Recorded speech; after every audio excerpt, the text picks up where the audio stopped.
mianatra eo tongotrao.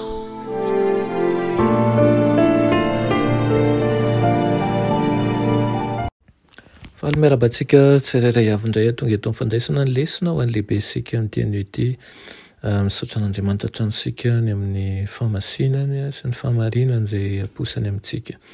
Alohan'ny diratsika ny amin'ny lesona an'io dia vavaka isika. Andriamanitra tsara indrezindanitra mbola misaotra anao izay ny amin'ny tompo-taona izay omenao anay andinihana ny teninao.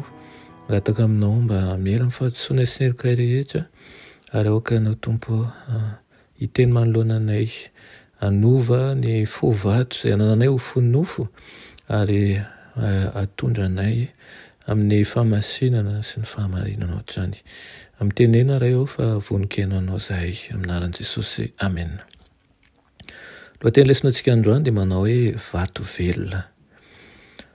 Na tsy mbola nanao fihetsoka na inona koa aza ny olombelona dia efa nandotsaka ny fahasoavana ho an'ny olona Andriamanitra. Raha tsy mbola miteny inona koa aza isika dia efa manatona antsika Andriamanitra manolotra fahafahana ho antsika mba handray na handany fitiavany. Araka ny voalaza amin'ny Romana 5:5 manao hoe fa Andriamanitra mampiseho ny fitiavany antsika fa fony mbola mpanoto isika dia maty hamonjy antsika Kristy. Ary azontsika atao ny mihavana amin'Andriamanitra sy ny ankasitrahana eo masiny aza amin'ny alalan'ny finoana ny asan'ilay mpanafitra antsika. Tsy misy zava-tsy ho hain'olombelona lavo menan'Andriamanitra raha tsy miditra hatrehatra Andriamanitra.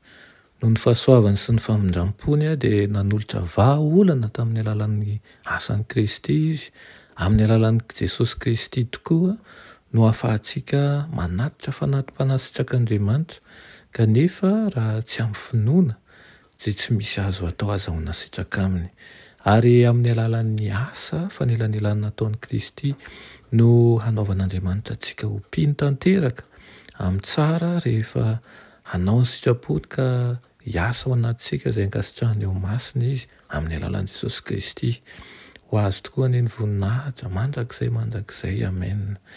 Isaina ho marina eo masin'Andriamanitra noho ny asa fanelanelana nataon'i Kristy ireo izay mamaly azy amin'ny finoana. Ny fahamarinan'i Kristy irery ihany izany no azo ekena ary ireo izay mamaly ny antsom-pitiavan'Andriamanitra dia isaina ho mendrika noho ny fanelanelana izay ataon'i Kristy, ho vany hitovy aminy isika ary manao asa fanavotana ao antsika sy ao anatintsika mandrakariva Andriamanitra mba hampiverina indray ny firaisan'Andriamanitra amintsika olombelona tahaka ny niseho tany am-boalohany. Irian'Andriamanitra tokoa mba ho ray ao amin'ny mandrakariva isika ka hiseho taratra eo amin'ny fiainantsika ny fisian'Andriamanitra. Amen. Andriamanitra tsara indrindra mbola misaotra anao izay amin'izany teninao izany.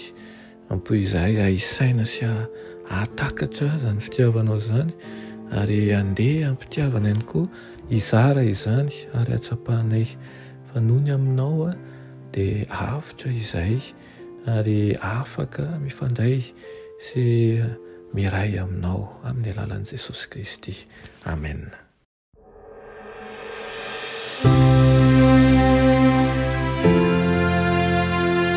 Mianatra eo an-tongotry Jesosy isan'andro.